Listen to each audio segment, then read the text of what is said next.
देश की आजादी को 75 साल हो गए हैं, 77वां स्वतंत्रता दिवस मनाया जा रहा है। ऐसा कैसे हो गया भाई कि 2-4 लोग बहुत अमीर हो गए और बाकी जो जनता थी वो जो है हर चीज के लिए तरसने लगी है। पहले क्या बोले थे? पहले बोले थे कि जब प्राइवेटाइजेशन होगा ना तो कंपटीशन होगा, इसीलिए कोऑपरेटिव को समाप्त कर दो। आप बहुत सौभाग्यशाली हैं पीएन पाटिल साहब कि आपका कोऑपरेटिव चल रहा है। क्यों? क्योंकि जया शाह का पप्पा कोऑपरेटिव मंत्री बना है। वो जिस चीज के मंत्री बनते हैं ना उसका बस जय श्री राम होता है। वो आजकल गृह मंत्री हैं। गृह मंत्री का काम है देश की कानून व्यवस्था को सुरक्षित रखना। मणिपुर में कानून व्यवस्था सुरक्षित था, आप लोगों ने देखा कि नहीं देखा? पुलिस थानों पे हमले हुए, हथियार लूट लिए गए, गोली लूट लिया गया, महिलाओं को निर्वस्त्र करके घुमाया गया। क्यों? क्योंकि गृह मंत्री जी अपनी ड्यूटी पे लगे हुए थे। प्रधानमंत्री 22-22 घंटा काम करते हैं, तब जाकर के देश की यह हालत पहुंची है कि इस देश में 5.5 लाख इंजीनियर हर साल पैदा होते हैं और 1.5 लाख लोगों को भी नौकरी नहीं मिलती है। इसीलिए मैं जो बोलता हूं तथ्य और प्रमाण के साथ बोलता हूं। मैं आपके सामने बोल रहा हूं। प्रधानमंत्री जी ने कहा कि 2022 तक सबको पक्का मकान मिल जाएगा। मिल गया कि नहीं मिल गया? नहीं मिला तो मतलब प्रधानमंत्री झूठ बोल रहे हैं क्या? या तो आप लोग झूठ बोल रहे हैं या प्रधानमंत्री झूठ बोल रहे हैं? कौन झूठ बोल रहा है? प्रधानमंत्री झूठ बोल रहा है। तो हम बोल सकते हैं ना कि भारत का प्रधानमंत्री झूठा है। बोलिए, नंगा को नंगा कहेंगे कि नहीं कहेंगे? झूठा को झूठा कहेंगे कि नहीं कहेंगे? और हम कहेंगे जो झूठ बोलेगा उसको झूठा। और तुम्हारे इलेक्शन डिपार्टमेंट में कितना दम है वो हम देखे हैं। जब आ रहे थे ना कोल्हापुर सिटी से मसाल के पीछे पीछे, तो कोल्हापुर का जेल देखते हुए आए हैं। जगह है कितनी जेल में तेरे, देख लिया है, देखेंगे, देखे हुए हैं। बोलेंगे झूठ। झूठा हो तुमने झूठ बोला है इस देश की जनता से। तुमने झूठ बोला कि हम इस देश के एक एक इंसान के खाते में 15 लाख रुपया पहुंचाएंगे। तुमने झूठ बोला कि हर साल 2 करोड़ नौकरी पैदा की जाएगी। तुमने झूठ बोला कि किसानों की आमदनी दोगुनी की जाएगी। तुमने झूठ बोला कि 2022 तक सबको पक्का मकान मिल जाएगा। तुमने झूठ बोला कि महंगाई को कम करेंगे। तुमने झूठ बोला कि महिलाओं के ऊपर अत्याचार को कम करेंगे। तुम इस देश की जनता से झूठ बोल रहे हो और तुम्हारी ताकत है झूठ बोलना। तो याद रखना कि तुम अगर झूठ के रास्ते पर चल सकते हो, फिर से इस देश को गुलाम बनाने की साजिश रच सकते हो। जिन अंग्रेजों की चापलूसी करते थे, आज उन्हीं दोस्तों के साथ खड़ा होकर के अगर उस देश में तुम कंपनी राज लाना चाहते हो तो तुमको बता देना चाहते हैं कि हम भी महात्मा गांधी के राह पे चलने वाले लोग हैं। तुम्हारे झूठ का मुकाबला सच से करेंगे और तुम्हारे झूठ को हराएंगे। यह लड़ाई 2 तरह के सोच के बीच की लड़ाई है।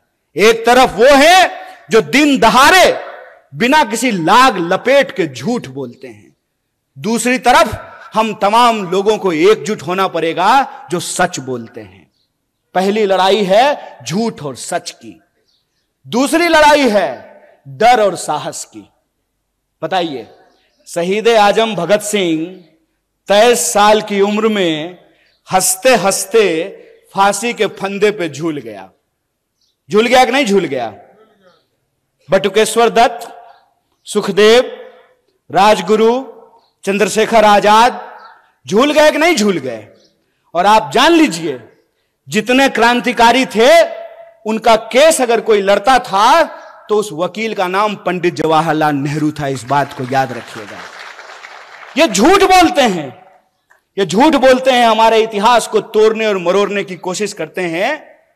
तो जो क्रांतिकारियों की परंपरा है जो वीरता के साथ खड़ी होती है, तो एक तरफ अंग्रेजों से माफी मांगने वाले डरपोक लोग हैं, एक तरफ अंग्रेजों की चापलूसी करने वाले, जासूसी करने वाले डरपोक लोग हैं, दूसरी तरफ हम साहसी और बहादुरी लोगों को इकट्ठा होना पड़ेगा। तो दूसरी लड़ाई है साहस और डर का, और तीसरी लड़ाई है कि वो समाज को हमेशा बांटने का काम करते हैं। हमेशा कभी जात के नाम पे बांटेंगे, कभी धर्म के नाम पे बांटेंगे। जहां धर्म होगा वहां धर्म का झगड़ा लगाएंगे, जहां धर्म नहीं होगा वहां जात का झगड़ा लगाएंगे। आप मणिपुर का उदाहरण देख लीजिए, वहां आपस में लोगों को लड़ा रहे हैं कि नहीं लड़ा रहे हैं। आप हरियाणा का उदाहरण उठा करके देख लीजिए, वहां कैसे लोगों को लड़ाने की कोशिश की गई। आप उत्तर प्रदेश देख लीजिए, आप महाराष्ट्र देख लीजिए। तमाम राज्यों में ये राज्य के जो लोग हैं उनको आपस में बांटते हैं। क्यों? क्योंकि अंग्रेजों से इन्होंने एक चालाकी सीखी है, फूट डालो राज करो।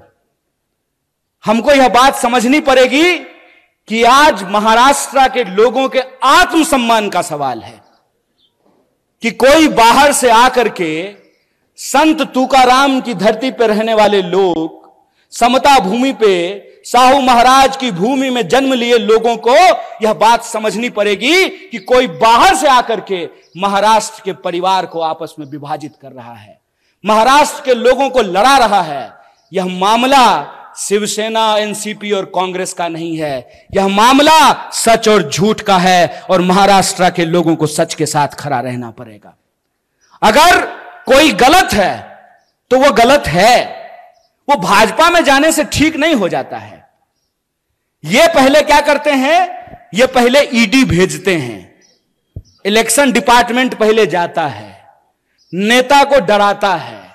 अगर नेता डर गया तो तुरंत उसको भाजपा का खेस पहना करके उसके सारे अपराध को माफ करके, जैसे मान लीजिए पीएन पाटिल साहब और बंटी जी यहां बैठे हुए हैं, इनके घर पे भी कोई आया था मेहमान, इनको डराया था, तो जो ही ईडी जाती है तो ये चिल्लाना शुरू कर देते हैं, चोर है चोर है चोर है।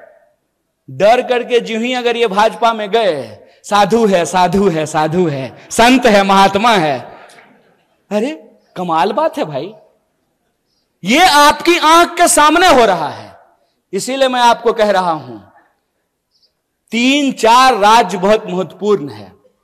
एक तो आप सब लोग हैं ही महाराष्ट्र के, दूसरा जहां से मैं आता हूं बिहार, बंगाल और महाराष्ट्र जय शाह के पप्पा का धड़कन बढ़ा दिया है, ऊपर नीचे चल रहा है उनका ब्लड प्रेशर कि क्या होगा अगर यहां पे इनका झूठ का पर्दाफाश हुआ तो यह नकली चाणक्य का बैंड बजने वाला है।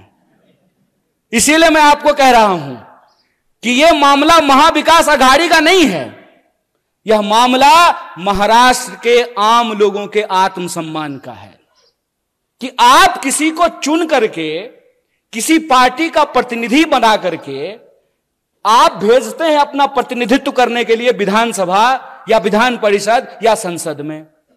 उधर से उसका इलेक्शन डिपार्टमेंट आता है, 3-4 बार छापा मारता है। नेताजी अगर डर गए तो भाजपा ही हो लिए, अगर नहीं डरे तो कांग्रेस में रहे। तो आपको यह तय करना पड़ेगा कि इसका मुकाबला किसको करना है, इसका मुकाबला दल को करना है कि इसका मुकाबला देश को करना है। इसका फैसला आपको लेना है। और हमको लगता है कि यह बड़ी साजिश है। यह बड़ी साजिश इसलिए है कि इस देश में विपक्ष को इसलिए खत्म कर देना चाहते हैं ताकि देश के नाम पे जो इनके दोस्त की लूट है उस पे कोई सवाल ना खड़ा कर सके। आप सब में से बहुत सारे लोग यहां जो बैठे हुए हैं, मुझे मालूम है कि आपको व्हाट्सएप पे मेरे लिए भी मैसेज आया होगा। जानते हैं हमको क्या बोलते हैं? टुकड़े टुकड़े गैंग। जब ये बोलते हैं तो खुद ये नहीं सोचते हैं कि ये अपने ही गृह मंत्री को निकम्मा बोल रहे हैं। बोलिए किसकी सरकार है देश में? भाजपा की। महाराष्ट्र में किसकी सरकार है? भाजपा की।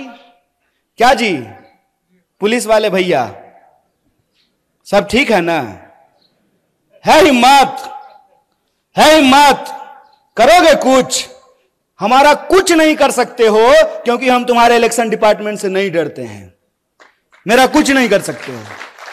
इसीलिए खड़ा होकर के पब्लिकली पूरी की पूरी भाजपा के झूठों की जमात को चैलेंज करते हैं कि अगर हमने गलत किया है तो चौराहे पे खड़ा करके तुम मुझे गोली मार सकते हो, लेकिन अगर तुम गलत कर रहे हो तो इस बात को याद रखना कि तमाम धन दौलत और गोला बारूद के बावजूद इस देश में तुम सत्य की आवाज को नहीं झुका सकते हो। हम कसम खाते हैं, महाराष्ट्र का इस महान भूमि पे कसम खाते हैं कि कांग्रेस का एक एक कार्यकर्ता राजीव गांधी को याद करते हुए यह संकल्प लेता है कि इस देश में सद्भावना को हम बचा करके रखेंगे, तुम्हारी पूरी ताकत को परास्त करेंगे। इस बात को याद रखना है।